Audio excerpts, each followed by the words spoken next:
The 12 houses of the sky. The annual course of the sun in astrology is divided into 12 stages corresponding to the 12 months, to the 12 signs of the zodiac. These 12 stages constitute 12 divisions which are named dwellings, houses of the sky, or more usually solar houses. They are described merely by numbers, and to each of them is attached an influence which is exercised no longer solely on the human being itself, but on his life and all the events connected therewith. We give below the table of their meanings.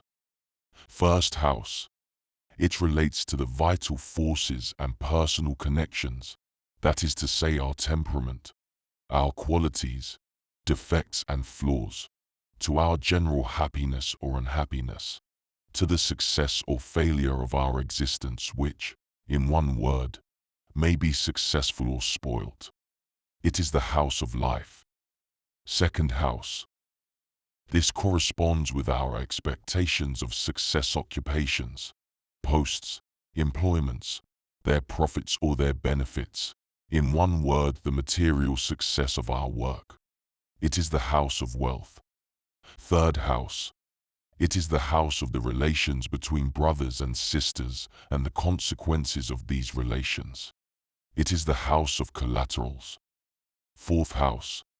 Financial position, means of existence, inheritances, and consequently near relatives, intimate family life. It is the house of the family. Fifth house. Our children, our affairs of the heart, our morality, our speculations, games, pleasures, love affairs, our faith and our trust. According to me, D. Thebes, it is above all the house of the children. Sixth house. Informs us about our organic constitution, our health, our inferiors and our enemies. It is the most important, says Ely Star. Woe to him who at his birth finds one of the 3 bad signs, Cancer, Scorpio or Pisces, in this solar house, especially if one of the 3 evil planets, Moon, Mars or Saturn, comes to aggravate the malign influence of this sign.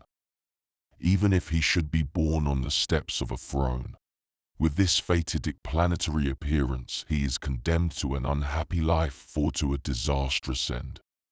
It is the house of health, says me. D. Thebes more neatly and more simply. Seventh house.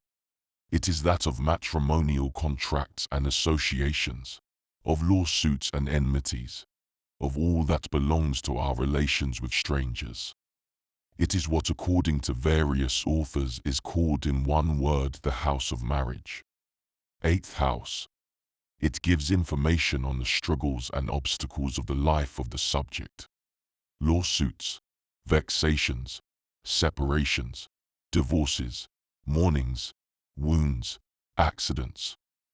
It marks the professions which in some way or other are connected with death: doctors, surgeons, butchers, executioners, and also spiritists, mediums, occultists.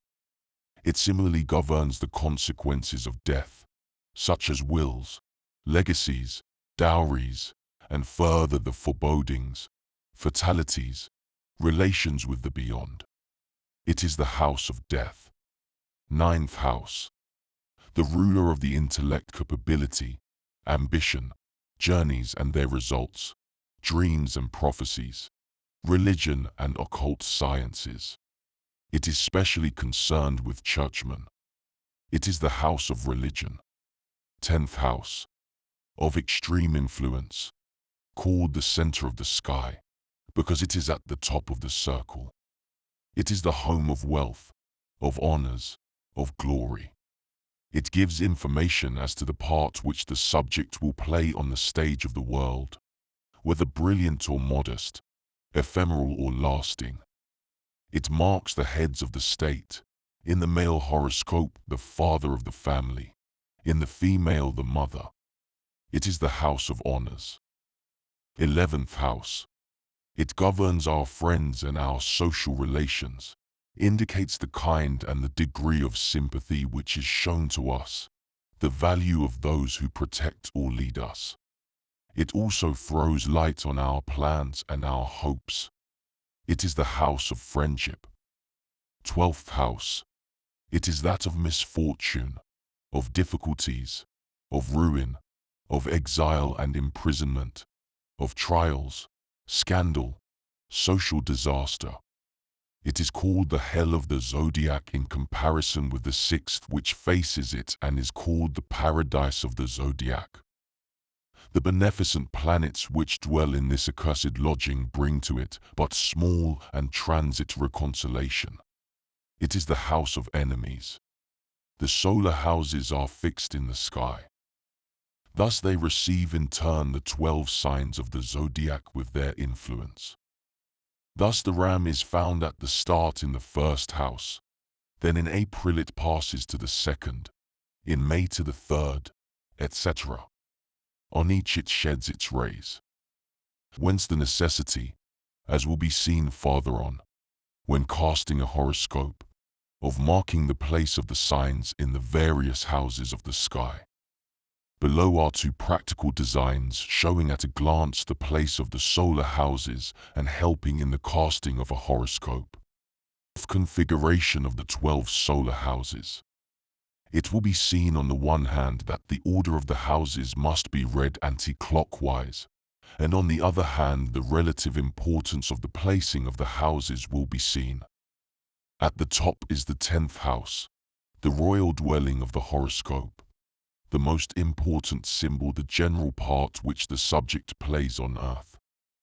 Immediately opposite, at the nadir, the 4th house, governing the private life, whilst the 10th house orders the public life. At number 1, the 1st house, the ascendant, shows the temperament and the personal affairs.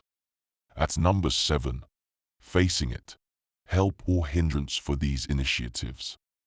At number 6, the paradise of the zodiac. At number 12, facing it, the hell of the zodiac. These oppositions, these symmetries are remarkable and show the depth of the meaning of the Hermetic philosophy of the astrologers. 6. Relative positions and cycles. The relative positions are the places which the planets occupy in relation to each other. The ancients attached considerable importance to this and had classified them as follows. 1. Conjunction. Meeting of planets in the same solar house. 2. 12th position. Distance of 30 degrees between 2 planets. 3. 6th position. Distance of 60 degrees between 2 planets. 4. Quadrature. Distance of 90 degrees between 2 planets. 5. 3rd position. Distance of 120 degrees between 2 planets. 6. 5th position. Distance of 150 degrees between 2 planets. 7. Opposition. Distance of 180 degrees between 2 planets. Meaning of these positions: quadrature and opposition, bad. 3rd and 6th, favorable. 12th, 5th and conjunction, indifferent. We shall return to this later on. Some astrologers had further considered the division of time into cycles of 36 years, each dominated by one of the 7 planetary spirits. In case anyone might like to use it in the casting of a horoscope, Ely Starr drew up the table from 1729 to 1908. It shows the following cycles, one to which we have added one for the present time. Cycle of the Sun, from 1729 to 1764. Cycle of Saturn, from 1765 to 1800. Cycle of Venus, from 1801 to 1836. Cycle of Jupiter, from 1837 to 1872. Cycle of Mercury, from 1873 to 1908. Cycle of Mars, from 1909 to 1944. Is this the reason of the Great War? He gives details of each cycle. We will confine ourselves to the two last. Cycle of Mercury 1873 to 1908, Mercury 1873 to 1880, etc. every 7 years. The Moon 1874 to 1881, etc. Saturn 1875 to 1882, etc.